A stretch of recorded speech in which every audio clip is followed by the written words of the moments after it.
I want to hear cannons. Downfield, pull up, ball to the 5, touchdown Tampa Bay. Mike Evans does it again. Fire the cannons, Bucs. It's first and goal. That's picked off. That's picked off. And who else? Rondé Barber. And the Tampa Bay Buccaneers may ride to the Super Bowl with that one. Third down, 18. Dropping Gannon, looking Gannon. Those up with the head. Intercepted. At the 40. Derek Brooks 30. Brooks to the 25. 20. Derek Brooks all the way. There it is. The dagger's in. We're going to win the Super Bowl. And there the cannons go. Fire them. Keep on firing them. Keep on firing them. It is a Victory Monday edition of the Cannon Fire podcast. Welcome back. I'm your host, as always, Rhett Matthew, joined alongside me, my good buddy and co-host from BucsNation.com, Mr. Evan Wanish. Joining us today, a return guest, great friend of the pod at this point. Love having this guy on and excited to dive into today's conversation.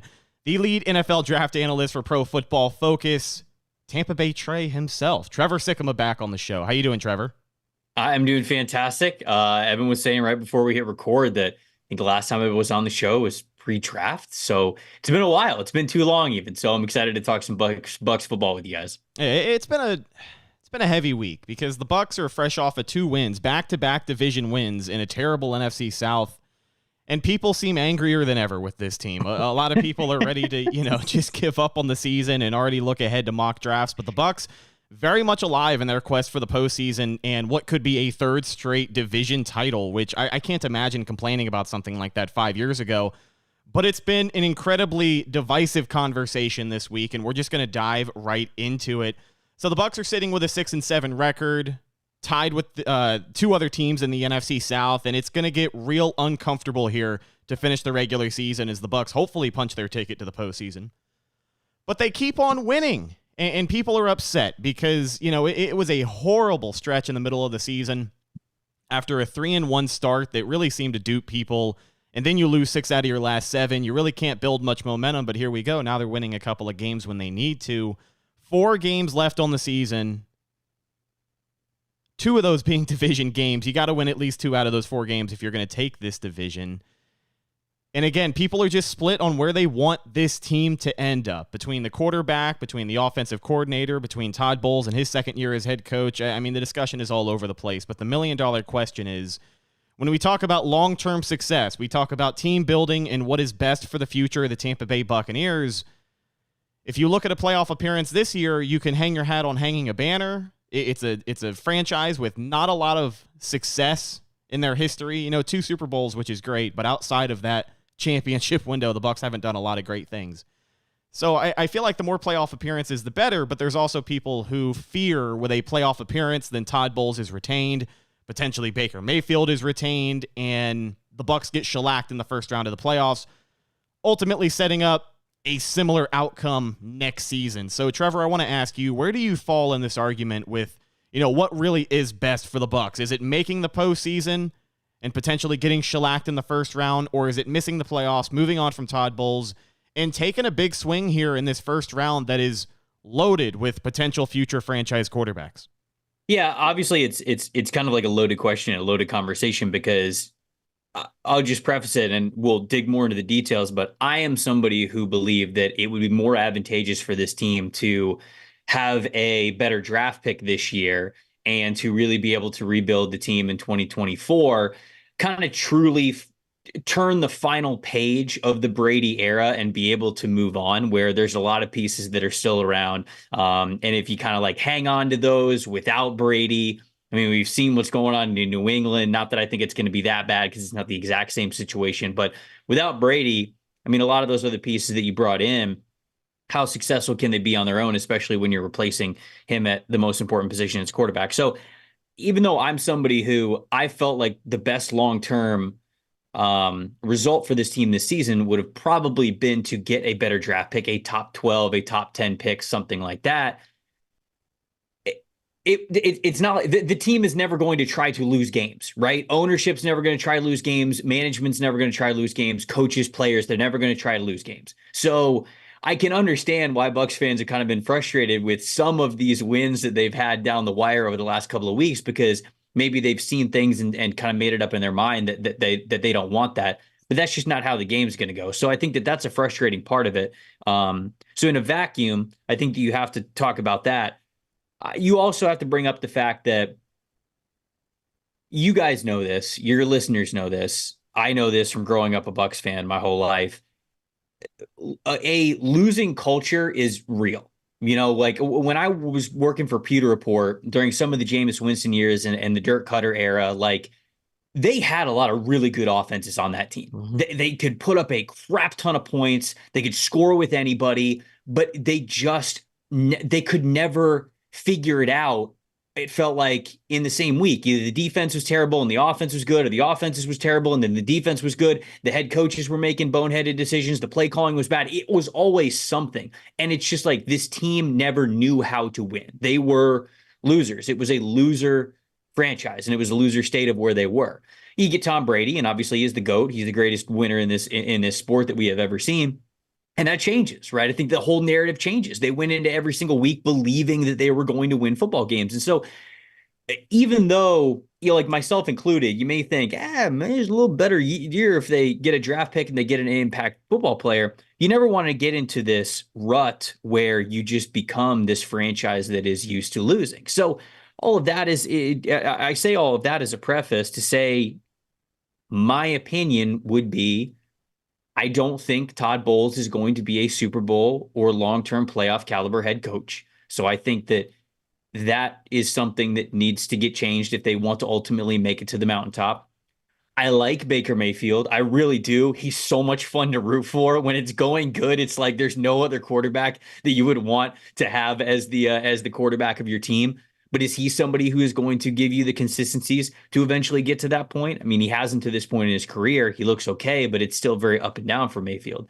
And I just think that there's areas of the roster, certainly on the defense, that we're seeing that need to get fixed this offseason, and it would help if they had better draft picks for it. So I understand why they have the core that they do, both in the coaching staff and in the roster, but I don't think this core has the makeup of a Super Bowl caliber team, even down the road 2, 3, 4 years. So that's why, to me, I feel like it would be most advantageous for them to make some really tough changes. But who knows if they do that, if they end up winning the division.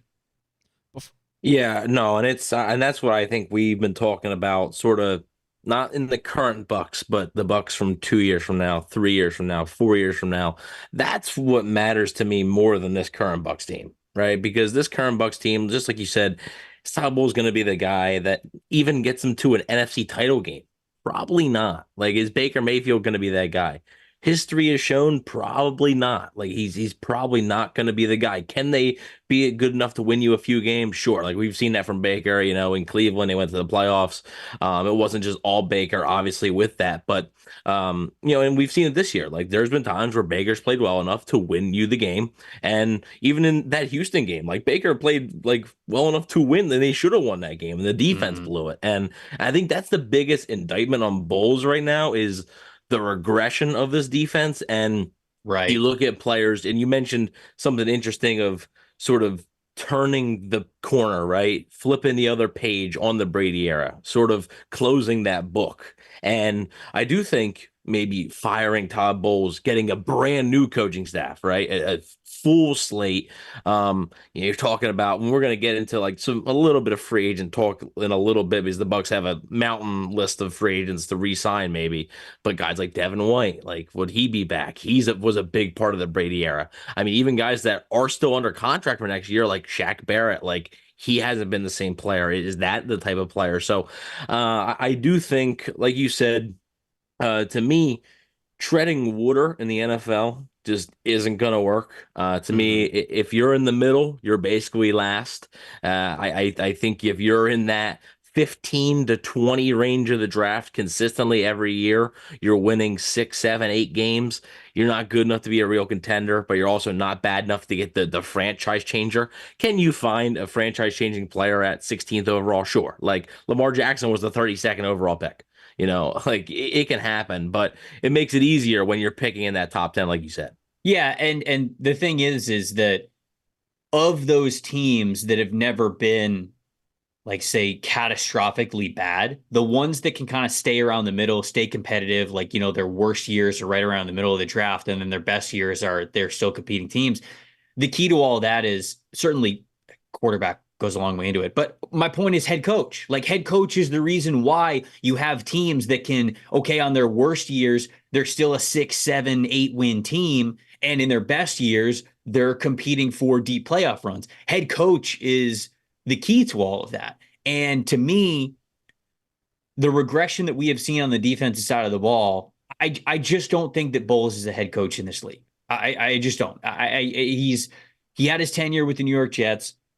Obviously, like kind of taking over the way things were, the way that he got the head coach headset from Arians. I guess it was a little clunky or not as natural as sometimes it is, because there's a lot of people on that coaching staff that it's like, okay, Arians is handing you the reins, but he's handing you the reins, and it's not like, it's like, all right, cool. Let me fire some people. Like, let me get cutthroat with the roster. So it's kind of in the situation where he maybe didn't have exactly as much control as he's wanted to. So I think that is a little bit of context for him. But head coach decision-making, fourth down decision-making, timeout decision-making, the regression of the defense, like, it just tells me that I just don't think Bowles is cut out to be that caliber type of a head coach that can really raise the floor for what your team is every single year. And because of that, I wouldn't want to hang on to that longer than I need to. You brought up the circumstances of that first season, and that's why I've kind of been a little more patient than the next person about Todd Bowles as head coach of the Bucs, because, again, he found out, 2-3 weeks after Brady announced he was coming back in March, that, he was going to be the head coach of the Bucs, because Arians decides to retire on the spot, whatever that was about. I don't think we're ever going to get all the answers about that. But regardless, he didn't get the best chance to bring in his own staff to evaluate his coaches, right? I mean, Pewter Report, Scott Reynolds was talking about how halfway through the season, firing Byron Leftwich wasn't exactly the best option because there just wasn't anyone else available. Like, he didn't have a chance to address anything at all about what that staff looked like, especially at the OC position. So you bring in Dave Canales, you bring in a couple of new staff changes, and obviously you get another go at a quarterback here with Baker Mayfield, who we knew was going to be a stopgap QB this year. I don't think anyone was picking the Bucs to, win the NFC South by a bunch. I picked them to win 7 games. Evan predicted them to win 6 all year. But as far as the Glazers, and as we forecast what the rest of this season is going to look like, we know the defense has regressed. We know some of these players have regressed. Carlton Davis hasn't had the strongest year. I know he's been playing well since coming back from injury, but he hasn't had the strongest year. Jamel Dean, he's been bothered by injuries. Devin White may have possibly played his way out of Tampa Bay by not showing up and being the linebacker that he was hoping to be this season. The Glazers, with, the Bucs still very much alive in a playoff race, if they make the postseason and they get shellacked in the first round, are the Glazers going to take into account all the points that you had just brought up about Todd Bowles? And are they going to be able to justify letting this guy go after 2 straight playoff appearances? I mean, again, the Bucs, if they make the postseason, we're talking about 4 straight trips to the postseason, 3 of those being division titles, and 1 of them being a Super Bowl. And granted, it's 2 very, very different situations when we talk about head coach Bruce Arians and head coach Todd Bowles. But, clearly they have seen the problems that were there this season and last season with Bowles as head coach. Yeah, and I don't even know if it has to go all the way up to ownership. I think that you can trust Jason Light to make that decision appropriately. Light has been a really good judge of football character, I think, whether it's been head coaches or the people that he has drafted or the people that he has brought in from free agency. Not that he's, batting 1,000, but certainly he is. To me, he's a top 5 GM in the league. He doesn't get nearly as much love as he should. But I think a reason why that's the case is because he has been a good decision maker. He has been an objective decision maker when it comes to where the money gets allocated in the salary cap, what coaches you're bringing in, things like that. And so I don't think there are other general managers who have been in this position or ownership who has been in this position who I think would stick their head in the sand a little bit more about it and just go, 3 division titles. What do you mean? What are you not happy about? And it's like, okay, this team had one of the easiest schedules in the NFL. Things clearly weren't going well for a a lot of their games this season. And it was the fact that there wasn't a really decent team in this league in this division as to why they ended up hosting that playoff game. So I would trust Jason to look at this objectively. Like if he truly because he knows that he is at a crossroads too, not in terms of like him getting fired or not. That's not what I mean. I mean, depending on how savage you want to get with this roster this offseason, you can move on from basically every coach that you have on this roster. You have the flexibility to move on from quarterback, whether you're drafting one, whether you're signing one, whether you're bringing back Baker Mayfield, everything is on the table. There's the ultimate flexibility with the most important position and the most high price position. Obviously, you have big decisions to make when it comes to Mike Evans' future, Devin White's future, soon down the road, Antoine Winfield Jr., Tristan Wirfs' future, right? And so I think that Light is not going to take this lightly, full pun intended, because he's not just going to shell out this money, or he's not going to just continue to kick the can down the road because he knows that if he does that from a point of narrow-mindedness, it's going to come back to bite him big time. Because for as much great things as Jason Light has done for this team, and obviously he's built the roster so fantastically, the salary cap's in a great position. Even with the Super Bowl window, they obviously are able to bring in Bruce Arians and Tom Brady and Rob Gronkowski and all those guys to win that Super Bowl. Light had a big hand in doing that. If you swing and miss on what is a pivotal next step of this organization, that becomes your most recent contribution to where the team is going and your leadership of it. So I don't think so. Like when you talk about like the Glazers, are they going to step in anything like that? I really don't think they have to. I think that Light is going to be able to assess this situation appropriately. And ultimately, I still think that even with them tied for first place in this division, I think the evidence is there for you to make a change this offseason at head coach. And here's the thing that I didn't mean to cut you off there, Rhett. But I was thinking about this last night. And actually, I was having a conversation with our buddy James from Mr. Bucs Nation, and he brought up actually a really good point. I was like, yeah, you might be right. Like, I think even if they make the playoffs, and I talked about this last night on the post-game pod, but depending on how that playoff game goes, like I don't think Todd is safe. If it's a repeat of the wild card game last year, right? Same place, same opponent. It could be the Dallas Cowboys in Tampa. If it's a repeat, how does he keep his job? And here's the thing. Let's say Jason Light says, all right, I want to give Todd Bowles one more year, a third year. And let's say you have a repeat of this.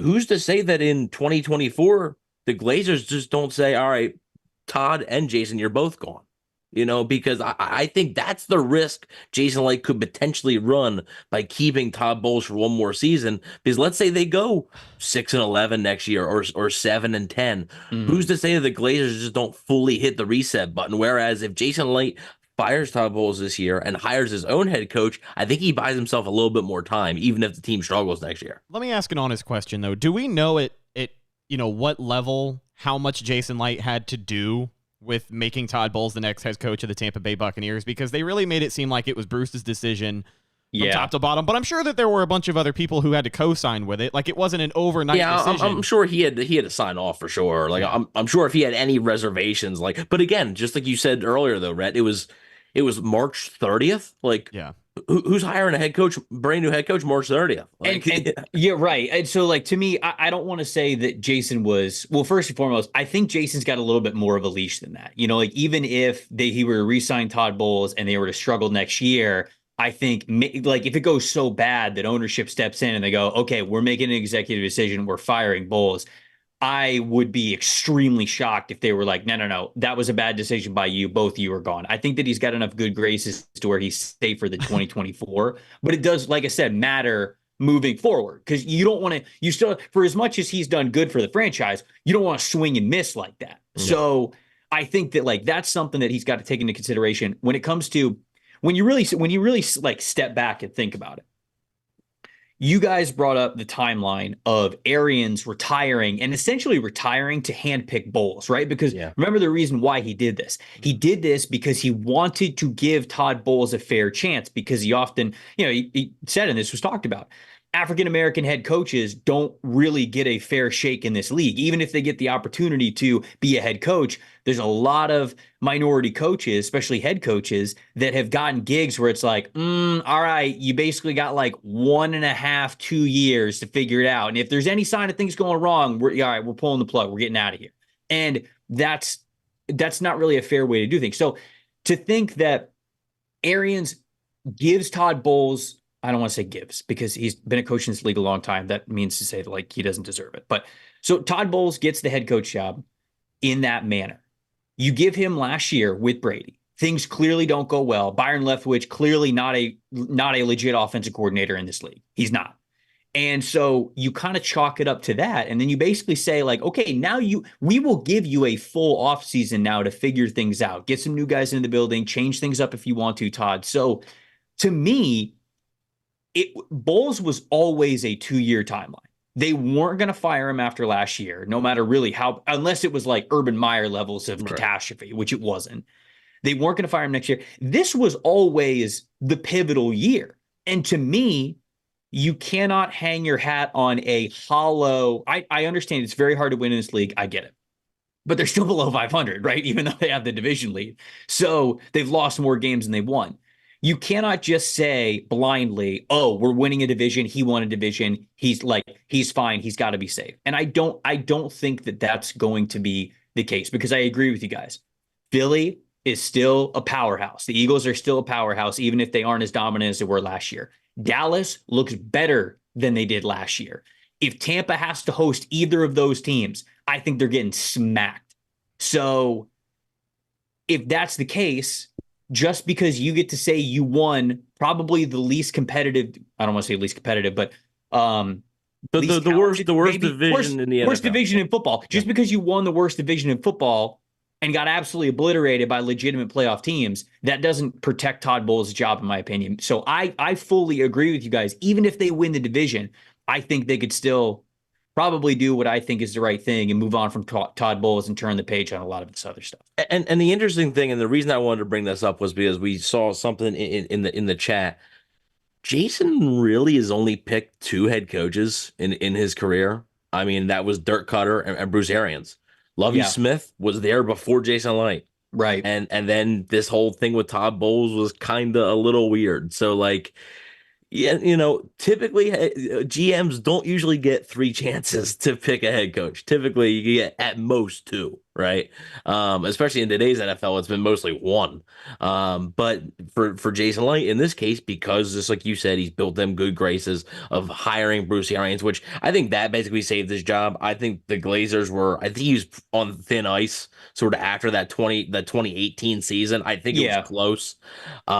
He had to nail it. He had to nail the next head coach, or else that would have been one of his last couple of years. Yeah, I think, and if the Arians thing didn't work out, I think Jason Light would have followed in the footsteps of Dirk Cutter pretty shortly. But Rhett, I don't want to like hijack the schedule of the show, so I don't know if you guys were going to bring this up, but like head coaching candidates, have you guys talked about that here on the show? Were we going to talk about that? Very little. Very little, because if they lost yesterday, we would have had a more discussion about it.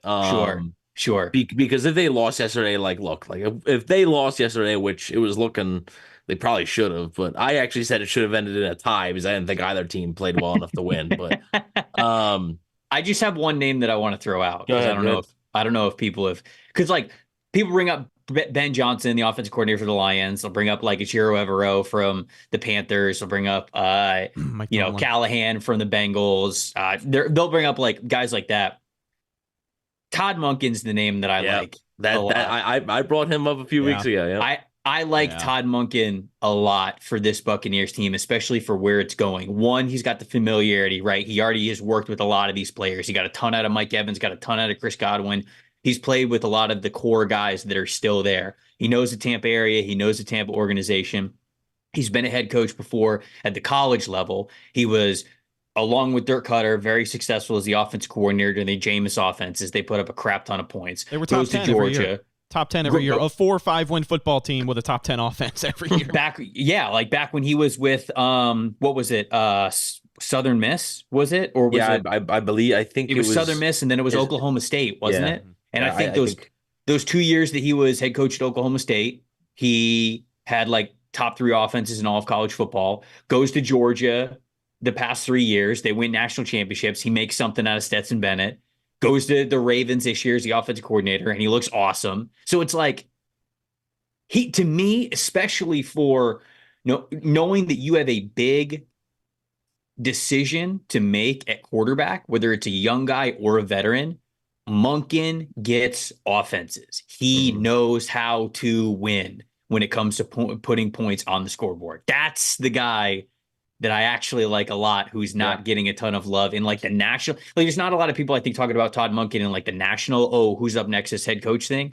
But for Tampa specifically, I would actually really like and Monken, I mean, people may not want to hear this, but Monken did work with Baker Mayfield for a year in Cleveland. So if the Bucs decided to retain Baker Mayfield, which I think me and Rhett sort of both agree, like, I think Bowles and Baker are kind of a package deal. Like, if I said I would be shocked if Bowles was fired, but they kept Baker.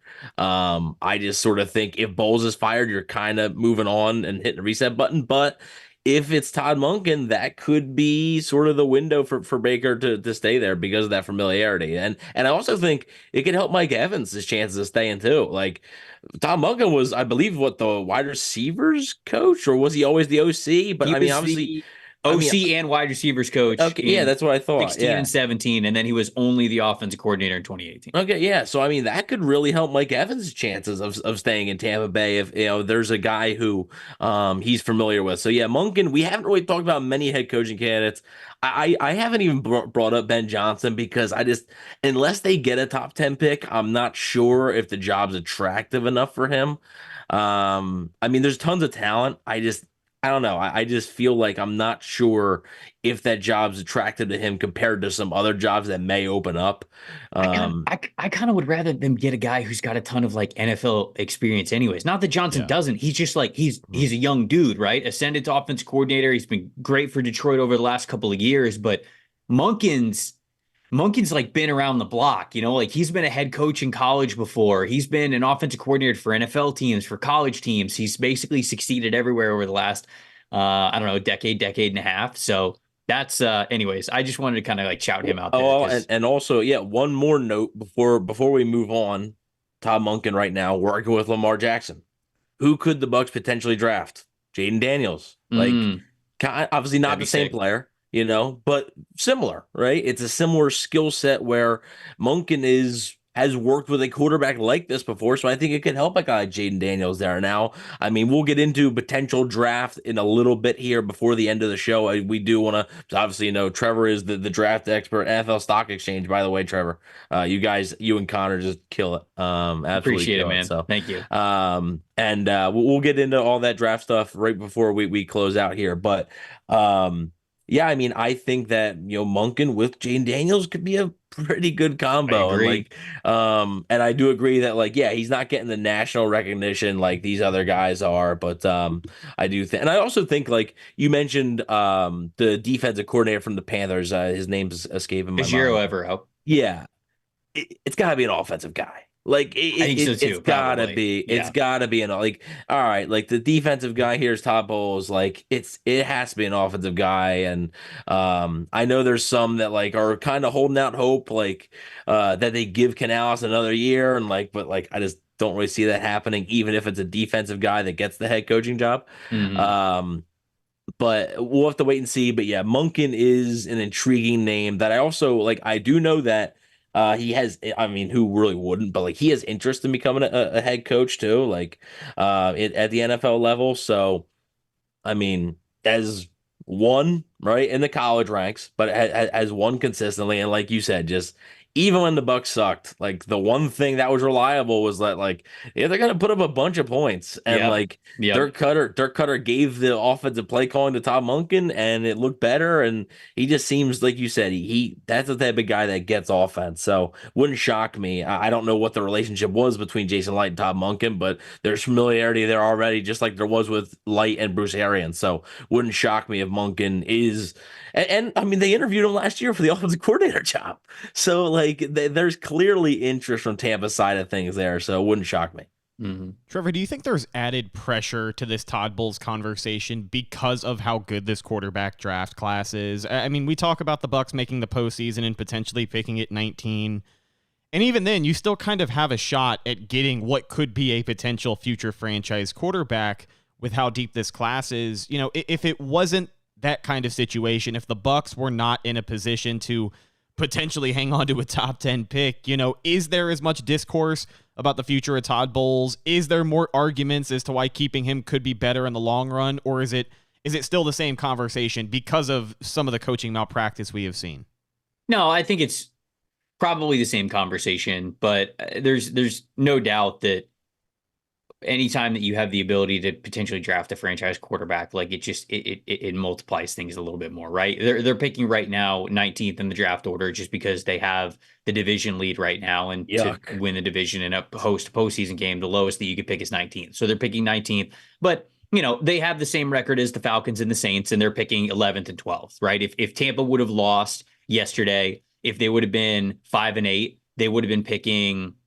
Well, the Jets won too, right? So yeah, the Jets might have jumped them. They would have been picking 8th with strength of schedule. I'm looking at it right now. If they were 5-8, they would have been picking in the 8th spot. So, you know, that would have been a top 10 pick. And again, like we're kind of like having a different conversation at that point. You know, like you're still in range because there's a lot of teams in front of you that don't have a ton of wins more than they do. You know, you could potentially get within the top 5. And anytime that's the case, there's a lot of pressure there. But it's the more glaring part of it is just the on-field performances, you know, having not enough defensive players on the field, you know, having all sorts of defensive miscues. Yeah. 9's bad. 10's bad. 9's worse.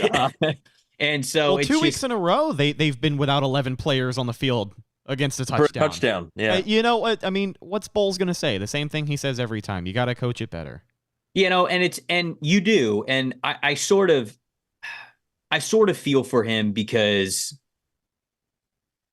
I do think the players love him. I mean, I don't like they're clearly playing hard for him because if they wouldn't, then like Atlanta goes up yesterday and that's it. You know, like they're clearly playing for it. There are a lot of guys on that roster that are playing for their jobs too, right? It's not Baker Mayfield especially, yeah. Yeah, exactly. So there's a lot of players who are very invested in how many wins they get this season. And that's why at the very top of the show, it's like, hey, would you rather them lose games or would you rather them win games? And it's like, okay, well, to the question you guys are answering, what raises the ceiling more? I think what raises the ceiling is probably hitting the reset button on a lot of this stuff.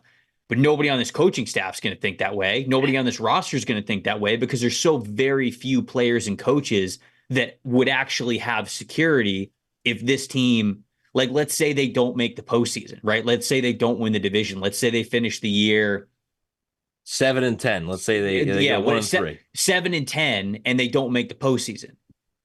A lot of people are getting fired. Like a lot of people on this roster, the entire coaching staff would be gone, right? Because you just don't have you don't have things to hang your hat on. So the only thing at this point, certainly sitting at below 500, that they would have to hang their hat on is we made the division, we hosted a playoff game, that kinds of stuff. So I don't know. Going back to your original question, I don't know if it's added pressure that necessarily wouldn't have been there anyways, but it is a factor, knowing that this team has a lot of flexibility in what they're going to do at quarterback moving forward. Yeah, now we talked about it, and right now they're picking 19. Let's say they hold on to the NFC South, right? Let's say they host that playoff game. Let's say they get eliminated in that playoff game, and they are picking 19th overall. We talked about the deep quarterback class, and we'll get into what type of players might be available at 19, but I want to get specifically into what are the quarterbacks that are going to be available at 19? Because obviously, Caleb Williams, Drake May, not going to be there. 2 months ago, Jaden Daniels might be there. Now, probably not going to be there. Bo Nix, probably not there. Michael Penix might be there, mostly because of injury concerns, I think. But who are you thinking could be available? If the Bucs wanted to go quarterback, obviously last year at 19th overall, Will Levis was available. They passed, which was, I mean, the right move. Kalijah Cansey's been, fantastic. He's awesome. But, yeah. Obviously picking at 19th overall, there's going to be maybe one or two quarterbacks there. Who do you think could be those guys, and do you think they'd be of any interest to Tampa Bay? Yeah, I think there's going to be three quarterbacks who wouldn't make it to 19. Caleb Williams, Drake May, and Jaden Daniels. Like I think it's at this point, I think it's pretty much a lock that all three of those guys are not going to make it to 19. Yeah, I would tell you. Caleb Williams and Drake May are going to go top 3. And Daniels they're going to go top 3. 10. And honestly, like I think Daniels is going top 10. I don't think Daniels is getting out of the top 10. He's too talented. He's had too good of a year. He's improved too much year to year. He does so many things well. He's got, like you mentioned, he's got a similar skill set to Lamar Jackson. I don't think Lamar was a better passer for a little bit longer before he got into the NFL, and he still went 32, but I don't think the NFL is going to make that same mistake again. So I think Daniels is going to go top 10. I think Bo Nix and Michael Penix certainly could be there. I think JJ McCarthy is another one. I'm lower on JJ McCarthy than it seems like a lot of people in the NFL circles. I am too. Yeah. So I think there's a chance he's not there, but I don't. Well, it also depends on who's picking ahead of them, too. Of course, right. But I do think that if they're picking at 19, I think they'll have the chance to pick Bo Nix or Michael Penix. I think both of those guys will be on the table. McCarthy's kind of a wild card. Shedeur Sanders, if he goes into this class, I think is another person that you think about there, but I don't think he's going to be. I think he's going to go back to Colorado. Yeah. So I just don't think that he's going to be in this class. So the main two are Nix and Penix. Like, do you believe these guys are starting caliber quarterbacks, franchise type of players? And there are times when I watch these guys and I think that they can be. And then there's other times where I just go, oh man, the consistency is just still fleeting from these guys. I really like Nix's potential, man. I hated him in Auburn. I thought he was not even close to an NFL player when he was at Auburn. These last 2 years at Oregon, sure, things have been a little bit easier from a scheme perspective, but he still had plenty of chances to show off that NFL type of arm, and not just with distance, but like velocity too. He can really put some good zip on it. He's got some beautiful between zone coverage types of throws with great rhythm, and he's a good playmaker with his legs. He's a legit RPO type of a quarterback as well, so he gives you that ability. Penix, he's just got a flamethrower for an arm. He's thrown for so many yards this season, and when he's throwing the fastball, I mean, he's been as good as anybody in college football, but he's somebody who he doesn't have great mechanics. The lower body is not always married with the upper body. He's got kind of an unorthodox release. He's got the injury history that you take into account, and because of that, the ball placement's not always there for him. So sometimes it's like, all right, the receiver caught it, but it was a really difficult catch, and Penix could have made that a lot easier. You can lead receivers a little bit easier. That kind of pinpoint accuracy and ball placement is so important when you're making that jump from college to the NFL. So those are two guys where you could watch some of their highs and say, yeah, they're the best of what they bring to the table. They're NFL type of quarterbacks, but can they do that enough consistently, I think is the big question, and why they would probably be available at 19. But that also doesn't mean that they wouldn't be worthwhile investments. And this might be a tough question, but in your opinion, with who you think, and it's also tough because you don't know who the head coach is, but with who is going to be most likely on the roster, let's say Mike Evans is back, Chris Godwin's back, offensive line's pretty much intact still, Rachaad White's there. Of those two guys, who do you think is probably the better fit in Tampa Bay? Yeah. To me, I think the head coach matters. And let's say for this exercise, let's say it's Todd Monken. Let's just say it's Todd Monken. Probably Penix. Okay. But Monken did some really great things with Stetson Bennett's like RPO rushing ability, and certainly working with Lamar, we know that as well. I think that Nix's skill set, because Penix is much more of a pocket passer. He's not a dual threat type of quarterback. So, man, for the vertical offense, like Monken has been a vertical offense type of dude, right? When he was at Southern Miss, when he was at Oklahoma State, when he was certainly with the Buccaneers, I mean, he's just a vertical offense type of a guy. And so if that's what he's going to bring to the table with guys like Trey Palmer and Chris Godwin and Mike Evans and those types of receivers, Penix does that more now, like today. So it would be less difficult to see that translation from one to the other. So I guess with Monken, I might say Penix, but does your answer change if Todd Bowles and Dave Canales are here? If Dave Canales is there, I probably like Knicks better. And it's kind of a tough question because like I have Knicks ranked higher anyways. So it's weird for me to say, yeah, I'd rather give them Penix because I have Knicks ranked higher. I think that he's got better ball placement. I think he's got better accuracy and just turnover worthy plays. I mean, like he has some of the lowest turnover worthy play numbers of any starting quarterback in college football over the last 2 years. So he takes care of the ball really well. So it's hard for me to kind of like look beyond that. So yeah, I mean that's kind of my answer. It's a toss up in those ways, but I suppose I should probably just stay true to my rankings and just say Knicks. Taking a look at how the Bucs are expected to finish this season, you know, we still have a few games left, still have a couple of big division games left, and still have a shot at the postseason. So I want to ask you, Trevor, how do you see this season shaking out? You already brought up a lot of guys out there coaching and playing for their jobs. Not only the free agents playing for new contracts, but guys like Baker Mayfield, you know, maybe some tryouts for other teams. We talked before this season about the possibility of other teams seeing some value in him at the quarterback position. There's quite a few QB needy teams in the NFL, especially after this season. What a nightmare. But how do you think things ultimately shake out for the Bucs with this coaching staff, with everything that we've seen from this team? Do you have the confidence that they can, you know, stack together some important division wins here down the stretch, or you know, against tougher competition when their backs are against the wall?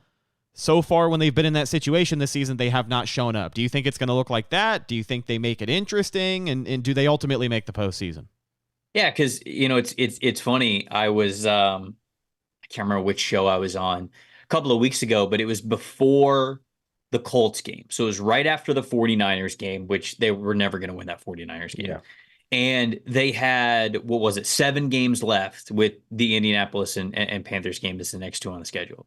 And you kind of looked at this Bucs team at that point, and despite their record and despite the overall apathy, lack of excitement for where the team was, you can make a case they could win all 7 of those games, right? The schedule is that bad. Like at the time, I think the most difficult one would have been Jacksonville, but Jacksonville's a super hot and cold team. I think the Packers are much better. Certainly over the last 2 weeks, they've shown that they're a lot better. So I think that's going to be a tough one, especially in Lambeau next week. But, you know, they lose to the Colts, but barely. I mean, they beat the Panthers because they should have beat the Panthers. You end up beating the Falcons because it's a division game. And now you got games against the Packers, which are a good team. I think they're probably going to lose that one. You're hosting the Jags. I mean, the Jags are going to give you their best because they're going to be competing for where they're going to stack up in the playoffs. But it's like Jacksonville's been up and down this entire season too. They're one of the most hot and cold teams in the country. So you could win that game. You've already beat the Saints in New Orleans. Now you're hosting them. And the teams that team is also incredibly high variance. And then you end with the Panthers, who are the worst team in the NFL. So for as much as we talk, it's just this whole season's been wild, because the Bucs are not very good. Like they're just not a very good football team. And yet because of the schedule, you go, yeah, they could win that game. And that's kind of the case down the stretch here. So I think they win. I mean, they're going to at least beat the Panthers. The Panthers are terrible. So I think that is that going to be their only win? If they lose to the Panthers week 18, Todd Bowles is fired like that. Oh, well, I mean, on the spot. Yeah, it won't take very long to get to that point. I actually think all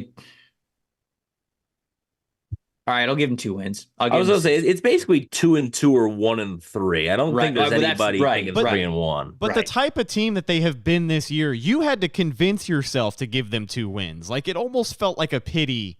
They're gonna win 2 games. I did, but then I'm also thinking about where the Saints have been. Like, and they're bad. I'll say this: after that loss to Indy, was really when I was at the end of my rope. That was a game to me that if they were going to prove to me down the stretch that they were worth a damn into the postseason, they had to beat that Colts team, and they just didn't. Gardner Minshew was inconsistent. He was not playing his best ball. He was hot and cold that day, which was really weird. But there were multiple times they could have taken advantage and won that game, and they just haven't been able to do that this year. Whenever they've played Philadelphia, Detroit, all of these good teams, they get absolutely murdered. Like, it's not even close. They haven't really shown signs of life. I know we were all excited about that first half against San Francisco, but that game ultimately got away from them. There were a couple of games this year where you went into it and you're like, yeah, they should win, and they didn't. This team showed me that they know how to find more ways to lose this year, and this is a quote that you said on our show like 5 or 6 years ago, and I bring it up every year whenever the Bucs reach that point. The Bucs are bad until they're not, and that's how I felt about the team this year. Like, I didn't have very much confidence that they were going to be able to stack wins. Now, that was before 2 back-to-back division wins, but Atlanta was awful. Desmond Ridder played like an ass bucket, and Carolina's the worst team in the NFL. So, how good do these wins... by the way, the Bucs only beat that worst team in the NFL by 3 points. So. By 3 points. Right. Yeah. So how good do these wins leave you feeling? And I know that a lot of people... Right. I know that a lot of people have given us hell this season for talking about how negative we've been because, yes, the Bucs still have a shot at the postseason. And we came on... You would have thought if nobody watched that Bucs-Panthers game and you just listened to our podcast, you would have thought the Bucs lost by 10. The way we are talking about how they played, you would have thought, because like the Bucs went up 21-10 or whatever. Like that game's got to be done. Like that game has to be finished. And the Panthers had the ball with a chance to tie or take the lead. The Bears, week 2, had the ball with a chance to tie or take the lead. It took the Vikings 3 turnovers in the first half for the Bucs to beat them by 3. Also, the Bucs can thank the Minnesota Vikings if they make the playoffs. The Bucs beat the Vikings, and then the Falcons had the lead against the Vikings, and then the Falcons, falconed and choked it. If those 2 games are different, yesterday's game really doesn't matter, I think. But really, before we get out of here, okay, let's say that you predicted 2-2. I'm also saying 2-2. I have a tough time, like, with how much trouble they've had against New Orleans in the past. They swept them last year. It was a tough 2 games. Probably shouldn't have won that Monday Night Football game. But this year, beat New Orleans again. Like, are they going to sweep them for a second straight year? I don't know. But, I mean, they look bad. So, and then they're banged up. They're really hurt. So, let's say they go 2-2, 8-9. I'm going to ask you 2 questions. 1, are the Bucs NFC South champions going 2-2? And 2, regardless of if they are or not, Week 1 of 2024 you don't have to have a name, but is their head coach Todd Bowles? If they go 2-2, I think one of their victories is going to be a division victory. It's going to be Carolina, and the other one's either going to be, I think, Jacksonville or the Saints. I mean, if they go Atlanta has Carolina, Indy, Chicago, and New Orleans down the stretch. Oh, man, so everybody could just cannibalize each other. If they go 2-2, I think that they win the division, I guess, because they've got the tiebreaker. So if they go 2-2, I think they're 8-9. I think they win the division. I think they'd host a playoff game. I think they'd play Dallas or they'd play Philadelphia. I think that it would be very, very clear that they are not on the level of either of those 2 teams. And no, I don't think that Todd Bowles would be the head coach next year. That would be my answer to that. Also, I just want to say, I love that you brought up that quote that I said from a couple years ago, because that quote was the only way that I could stay sane. I mean, that was the end of the Jameis Winston era. Yeah. And we went into every single week like this team could score with any team in the NFL. And it was just a different way for them to shoot themselves in the foot. And I remember I had to say to Scott Reynolds at one point, I was like, I'm done. I'm done picking them. I'm done with the what if. The team is bad until they prove otherwise. And so it was a way for me to just stay sane as that season was ending, because I didn't have to think about picking them anymore. I was just like, nope, I'm not doing it. They're bad. They're going to lose. It was the show that we recorded after the loss in Lambeau against the Packers. Was it overtime? It was overtime to Brett Hundley. It was overtime to Brett Hundley. Yeah, so that's where that was. And really quick, actually, a quick note about the Bucs game next week, which Packers play tonight, Monday night against the Giants. Matt LaFleur, as Packers head coach, has not lost in the month of December. So there's that. What a stat. Has They've won a lot with Matt LaFleur. Obviously, Aaron Rodgers has been there, and that's a good 16-0, 16-0 in the month of December for Matt LaFleur. Damn, that's like Mahomes, right? Mahomes has never lost in the month of what was it, September or something? I think it might be September. Yeah, September. Well, I mean, he lost to Detroit, but it's going to be interesting to see how the rest of this NFL season plays out for the Tampa Bay Buccaneers. A lot on the line for the quarterback, the head coach, the rest of that staff. Everybody on the team at this point is playing for something. So I'll be honest with you. Yeah, let me just ask Trevor a bonus question. You don't think Todd Bowles the head coach? Is Baker Mayfield the quarterback? And you don't have to say whether they're going to draft one, whether they're going to, bring back Jameis Winston, which we know is on the table. That when you want to talk about selling tickets, that might sell some tickets. I think it's more likely that Baker Mayfield's back next year than Todd Bowles. Really? Okay. Yeah, I do, because just because when it's going good with Mayfield, it's just so easy to love the dude. I was watching some of the game back this morning, and Rachaad White had an awesome run. I think it was on a third down conversion. It was a third and short. It was a 3rd and 2, and he ended up taking it 8, 9, 10 yards down the field. And he gets tackled by somebody, and you just see somebody sprint in the camera view and help him up and tap him on the helmet. It's Baker. Yeah. Baker's the first dude over there to help him up off the ground, tap him on the head and say good job. That's somebody you want to play with. That's somebody you want to play for. Now, you don't win football games off vibes, you don't win off of just being a fun friend to play football with. You win it from being efficient and doing your job and doing. Tell that to Jameis Winston. Well, Jameis could win. Jameis could win a game off of vibes. Let me tell you, he's the best player. I've seen too many of them.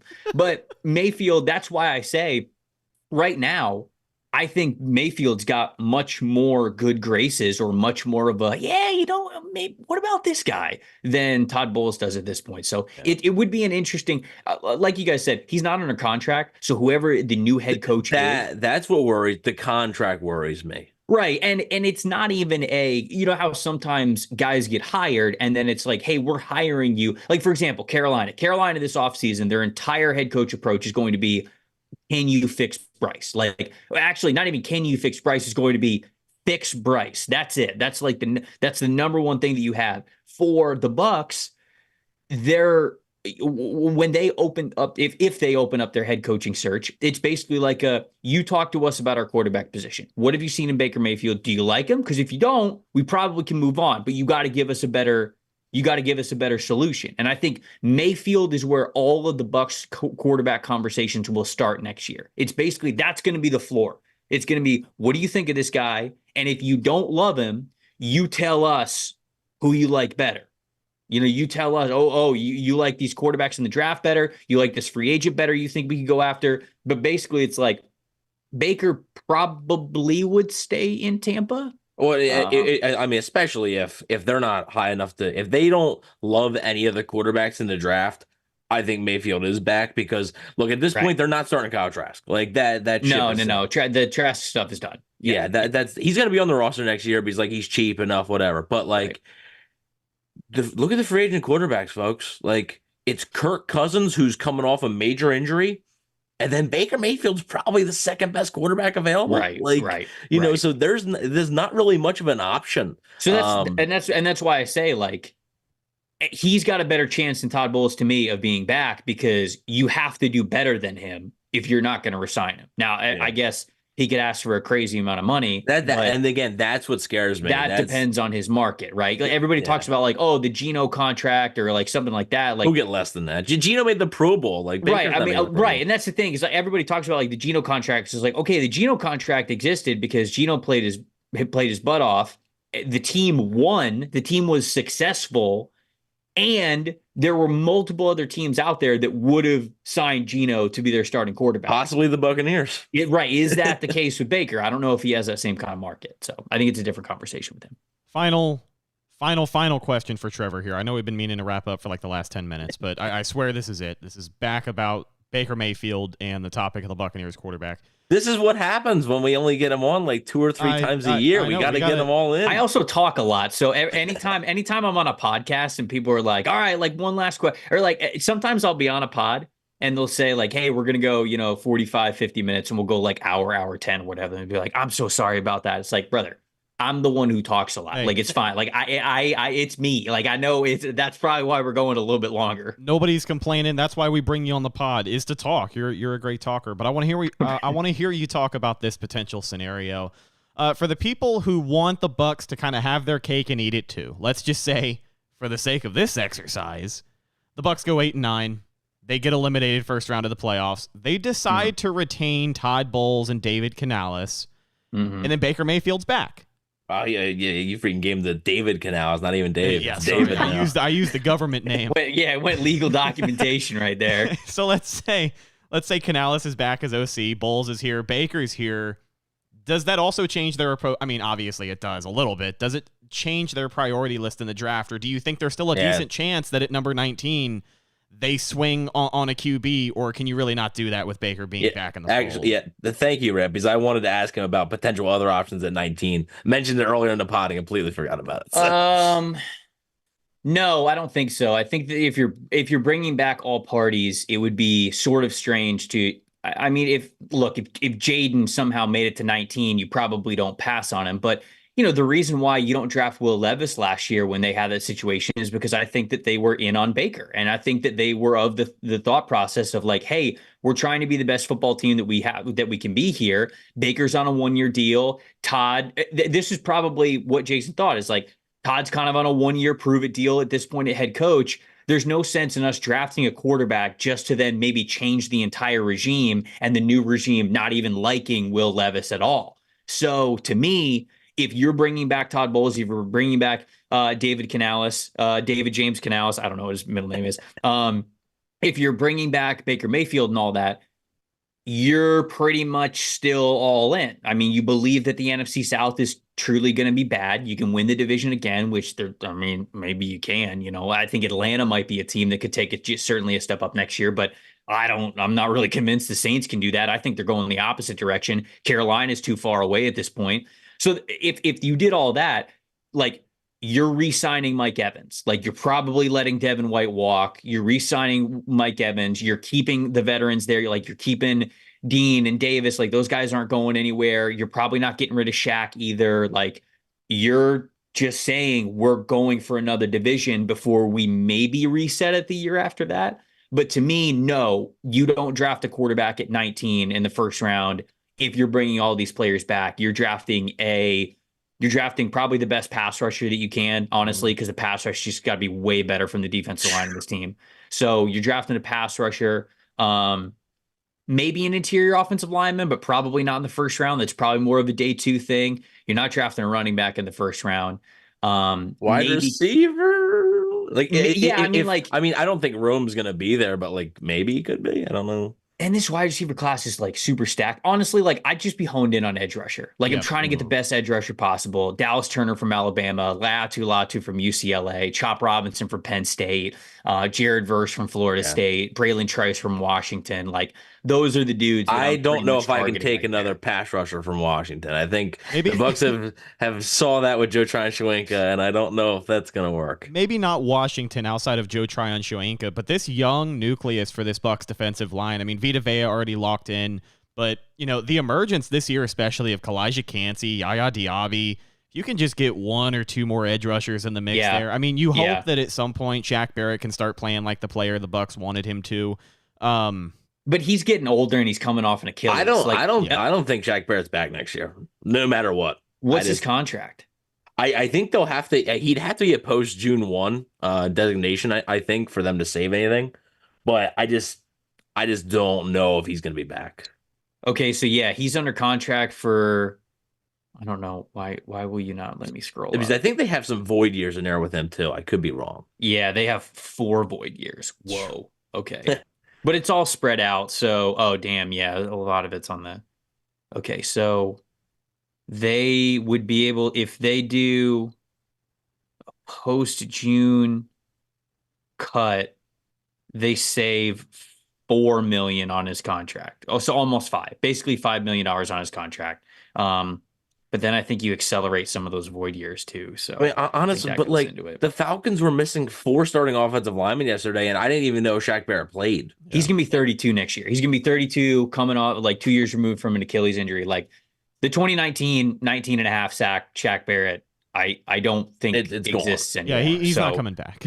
Yeah, so that's I think that would be my I just edge rusher, man. If this team, and there's a chance they do this because Latu from UCLA, he has been the most efficient pass rusher in college football over the last 2 years. He's not somebody who's like got like elite burst or anything, but the hands are incredible. The pass rush plans are vast even already for a college player. I mean, he just knows how to get in the backfield and get to the quarterback. I would love him, and I think that if you get him, if you get some of those younger guys with a lot of explosiveness, the Marquise Watts, the Yaya Diabis, you've got the 2 interior guys. Like Joe Tryon is still going to be on the roster.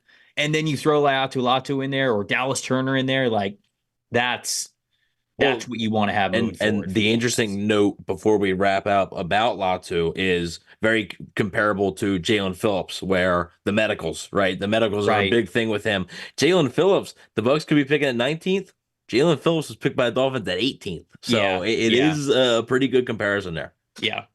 2 massively different off seasons ahead for the Tampa Bay Buccaneers. It's all going to depend on how this regular season shakes out. In my opinion, playoffs are bust. I'm a solid believer that, this is a losing franchise. 2 Super Bowls is great. It's fantastic. There's not a lot of teams in the NFL that can say they have at least 2 championships. But outside of that, the Bucs just don't have a history of winning. Still have possession of the worst win percentage in NFL history at 40.4%. That's not going to go away for a little while. Someone's got to do it. And I think for the Bucs, not a lot of people like to hear it, but I don't give a damn about draft position. I really don't. I want wins, and I like rooting for the guys on our team. I like rooting for Baker Mayfield to potentially get a contract extension in Tampa Bay.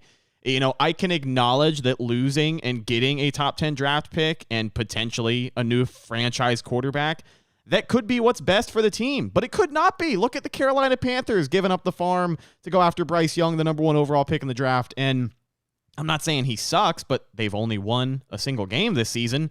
So it tells you kind of where they are as far as what rebuilding looks like. So while the Bucs have a chance at the postseason, as long as they have a chance at the postseason and something to play for, I'm going to root for them to win every single week. And, that's just the way that I stand on it. But ladies and gentlemen, that's just about going to do it for this week's episode of the Cannon Fire Podcast. Very special guest, Trevor Sikkema. Thank you so much for coming on. It's a pleasure as always. I cannot gush enough about Trevor, how much I love having him on the podcast. But for the people who are not up to speed, where can they find you and your content? Well, PFF.com. This is my first year as the lead draft analyst for PFF. Been doing draft for a long time, but this is my first time really heading all that stuff up. So we've been building out the 2024 PFF big board, the mock draft simulator, all the rankings and everything. We've got more than 275 players already ranked for this upcoming class. So at any point, whether it's this week or maybe after the season, whenever you want to dip your toe into the NFL draft world, we got you over at pff.com. And then after you guys listen to this wonderful podcast, if you want to come over and listen to the NFL Stock Exchange with myself and Connor Rogers, we're talking draft 2 times a week over there on audio and also on YouTube. But Rhett and Evan, it's always awesome being on here with you guys. I appreciate you having me. This is a lot of fun for me to get to do. With me not being in Tampa anymore, I always love coming back on Bucs shows because it allows me to get to talk about it. And like when I cover the league from like a national level, I really don't get to talk about Tampa Bay much, especially now because they're not very good. And so this is a lot of fun for me. So I appreciate you guys having me on as always. Do me a favor, as a guy who does talk nationally about the NFL, start pushing the Antoine Winfield agenda, please. I don't know why this guy's not even top 10 in Pro Bowl voting at safety. I mean, that's an absolute disgrace. Can you name me 3 safeties who have been better than Winfield this season? No. Absolutely not. Look, unfortunately, you guys know how it goes. When players play really well in Tampa, they just don't get the recognition that they deserve. Yeah. Mike Evans is a future Hall of Famer. Levante David is a future Hall of Famer. And I think Antoine Winfield Jr., for the type of player that he is, I mean, this is a Rondé Barber type of unique impact type of a football player who is also a Hall of Fame type of producer and talent player in the league. So yes, I will continue to try to push that narrative as much as possible. My man. Follow our show on social media, Facebook, Instagram, and Twitter. All of those are Cannon Fire Podcast. Best place to go for updates on the show, and of course, Buccaneer news as it happens. Speaking of Bucs news as it happens, you can follow my co-host Evan on Instagram at Bucs_daily. You can also find him on Twitter at EvanNFL. Check out his written work at BucsNation.com. What have you got this week, my friend? Yeah, going to be obviously doing the Q&A with the Packers SB Nation site, and also having our X Factor out. Haven't decided who the X Factor is going to be this week. Might depend on the injury report, because the Buccaneers still this week will have some injury questions with Vita Vea, Jamel Dean, Devin White. So we'll have to wait and see when that comes out. But yeah, going to be having that this week. Last but not least, you can find myself Instagram and Twitter /X at Redicus, RHETTAKUS. If you follow me, I will follow you back. We'll talk to you guys later this week for our game preview show, getting ready for a December showdown in Lambeau. So that's gonna be fantastic. It's gonna be cold, I think. Yeah, it's gonna be cold, and I cannot wait. I'll be watching from the warmth of my overpriced apartment. I'm your host, Rhett Matthew, signing off from my co-host Evan Wanish and our special guest Trevor Sikkema from Pro Football Focus. We'll talk to you later this week. Until then, and as always, thank you for listening, and go Bucs.